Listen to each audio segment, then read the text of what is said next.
again. This is Doc Rotten from Horror News Radio and Gruesome Magazine. Joining me tonight is the one and only Kieran Fisher. He is here tonight to review the film Limehouse Golem. Kieran, how are you doing, sir? I'm good, Doc. How are you? Okay, so listeners may wonder what that accent is. Where do you hail from, sir?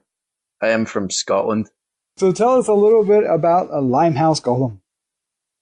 Oh, well, the Limehouse Golem is a serial killer murder mystery in the vein of From Hell and The Raven, things like that. It's set in Victorian London, and the streets are being stalked by a serial killer who's like striking completely at random, seemingly for the citizens' fascination with gruesome news stories and macabre entertainment. And the police have like no idea where to begin investigating, so they assign a detective played by Bill Nighy. So they have like someone basically to take the fall because they assume that he won't be successful. So to get to the bottom of the investigation, he teams up with a young police constable and a woman named Elizabeth, who's a suspect in her husband's death, but her deceased husband is also at one point a person of interest in the murder investigation. So the rest of the movie is basically this complex mystery. It shifts between different time frames, examining several suspects to get to the bottom of it.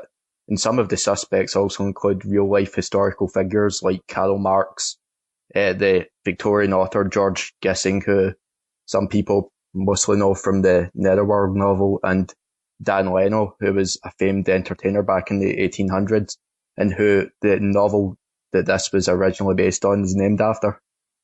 It is listed as a horror thriller. What elements bring the horror to the forefront?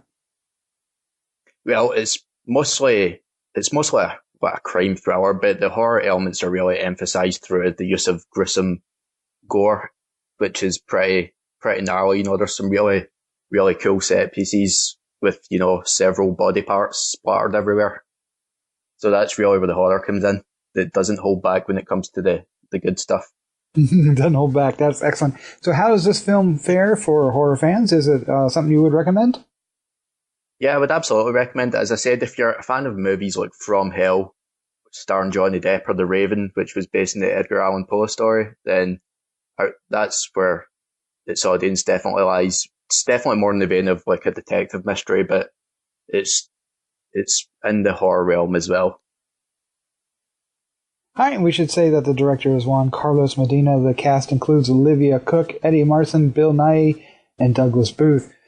Sir, give us your score, 1 to 5, and your favorite scene. Yeah, I would give this a solid 3.5 out of 5. And my favorite scene is one where it's retelling a murder, and there's a head that ends up in like a weird case.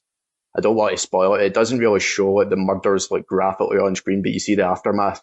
And this one is just a head poking out of this strange case, and it's pretty disturbing. Yeah, that sounds great. Kieran, thank you very much for your review. Let's say goodnight. Good night. Be sure to visit GruesomeMagazine.com to listen to the other Gruesome podcasts, Hard News Radio, and Decades of Horror. Also check out the Gruesome Magazine Quarterly, available in digital and print-on-demand format.